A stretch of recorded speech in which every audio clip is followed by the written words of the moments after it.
I should be aware of?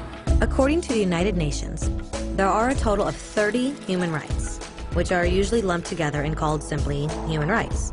They're all listed out in the Universal Declaration of Human Rights, which is the world's most widely accepted document on the subject. But it was a long time in coming. At first, there were no human rights. If you were in with the right crowd, you were safe. If you weren't, well, you weren't. But then a guy named Cyrus the Great decided to change all that. After conquering Babylon, he did something completely revolutionary.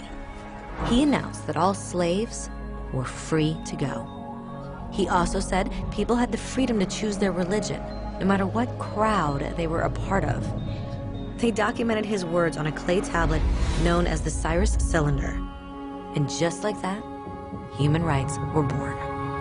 The idea spread quickly to Greece, to India, and eventually to Rome.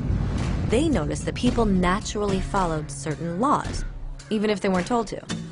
They called this natural law, but it kept getting trampled on by those in power. Not until 1,000 years later in England did they finally get a king to agree that no one can overrule the rights of the people, not even a king. People's rights were finally recognized, and they were now safe from those in power. Kind of. It still took a bunch of British rebels declaring their independence before the king got the point that all men are created equal. Which isn't to say he liked the idea, but he couldn't stop them, and America was born.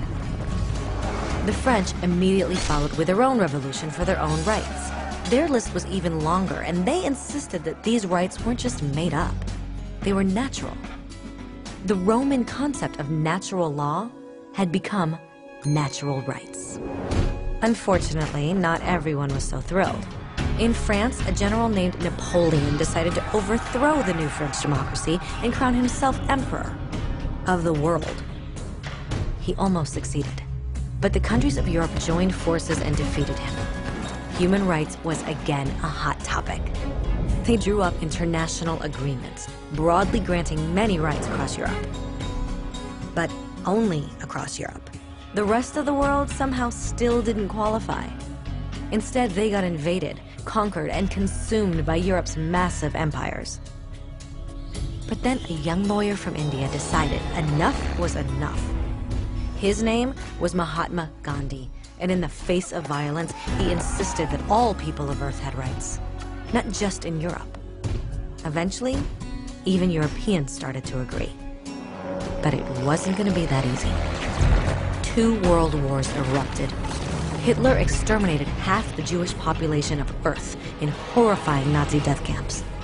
And all told, 90 million people died. Never had human rights been so terrifyingly close to extinction. And never had the world been more desperate for change. So the countries of Earth banded together and formed the United Nations. Their basic purpose was to reaffirm faith in fundamental human rights, in the dignity and worth of the human person. But what were human rights?